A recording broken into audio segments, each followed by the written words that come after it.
मित्रांनो, अलीकडच्या काळात गुन्हेगारांची संख्या आणि गुन्हेगारी अतिशय वेगाने वाढतीये.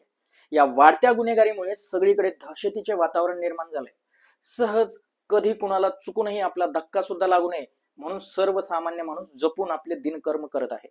मात्र तरीही त्याच्या मनातील भीती काही केल्या कमी होत नाही, कारण रोज कुठे ना कुठं अतिशय भयंकर प्रकार घडत आहे. त्याचे उदाहरण सांगायचे झाले तर काल विरारमध्ये एक धक्कादायक घटना उघडकीस आली आहे.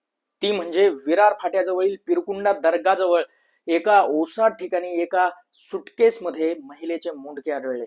स्थानिक मुलांनी ही सुटकेस उघडल्यानंतर हा धक्कादायक प्रकार समोर आला. या घटनेमुळे परिसरात एकच खळबळ उडाली. पाहूयात याविषयी सविस्तर माहिती. नमस्कार, मी सुरेश, इनसाइड स्टोरी मराठीच्या आजच्या या व्हिडिओमध्ये आपले स्वागत करतो. मित्रांनो, एखाद्या व्यक्तीचे मुंडके सुटकेसमध्ये सापडले हे ऐकायला किंवा जाणून घ्यायलाच किती भयंकर वाटते. किती हा अमानुषपणा, कोणत्या विचाराने हे कृत्य केले असेल.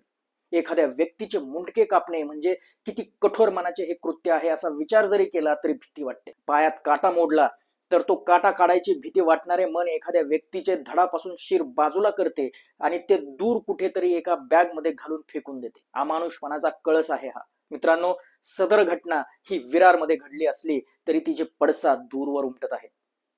सदर घटनेची माहिती मिळताच मांडवी पोलीस घटनास्थळी येऊन सदर घटनेचा पंचनामा केला आहे. मिळालेल्या प्राथमिक तपासानुसार सदर महिला पश्चिम बंगालची रहिवासी असल्याची माहिती समोर आली आहे. मात्र तिच्या शरीराचे इतके अवयव कुठे आहेत अद्याप स्पष्ट झालेलं नाही. होळीच्या दिवशीच हा प्रकार घडल्याने संपूर्ण परिसरात खळबळ माजली आहे. महिलेची हत्या करून तिच्या शरीराचे अवयव वेगवेगळे असेच इतर ठिकाणी फेकले असल्याचा संशय व्यक्त केला जात आहे. मात्र ती महिला कोण आहे हे जरी समजले असले तरी तिच्या देहाचे इतर अवयव कुठे आहेत, हा गुन्हा कुणी का केला आहे हे समजलेलं नाही. सदर घटनेचा शोध घेण्यासाठी कलिना येथील फॉरेन्सिक तज्ञांची टीम घटनास्थळी पोहोचली आणि त्यांनी अधिकचा तपास केला. मांडवी पोलीस या हत्येचा तपास करत असून हा गुन्हा कोणी आणि कोणत्या कारणाने केला याचा शोध घेत आहेत.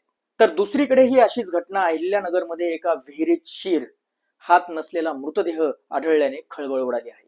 शीर, दोन्ही हात, एक पाय नसलेल्या या अनोळखी तरुणाचा मृतदेह दानेवाडी येथील विहिरीत 12 मार्च रोजी सकाळी आढळला होता. माहिती मिळताच वरिष्ठ पोलीस अधिकाऱ्यांनी घटनास्थळाकडे धाव घेतली.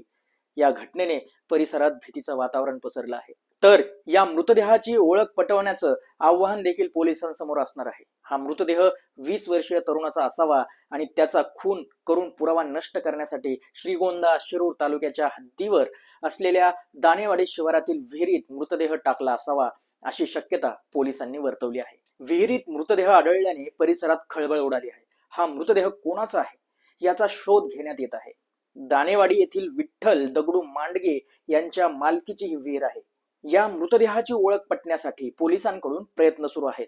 हा तरुण नेमका कोणत्या गावातील आहे, त्याची हत्या नेमकी कोणी केली, कुठे केली व का केली या दृष्टीने पोलिसांचा तपास सुरू आहे. त्याचबरोबर त्याची ओळख पटवण्यासाठी मोठे प्रयत्न सुरू आहेत. यावरून एक लक्षात येते की गुन्हेगार स्वतःला वाचवण्यासाठी मृत व्यक्तीचे धड व शिर वेगळे वेगळे करून फेकून देत आहेत. यामुळे कोणाचा खून झाला, कुणी केला व का केला असे अनेक प्रश्न निर्माण होतील व आरोपी मात्र खुशाल समाजात काही न केल्याच्या आविर्भावात फिरत राहतो. तर पोलिसांचे ससे होलपट होत राहते. दोन्ही घटना विचार करायला लावणाऱ्या आहेत. आरोपी पकडले जातील की नाही व खुनाचे कारण काय असेल, कधी व कसे माहीत पडेल हे जाणून घेण्यासाठी पाहत राहा इनसाइड स्टोरी मराठी. नमस्कार.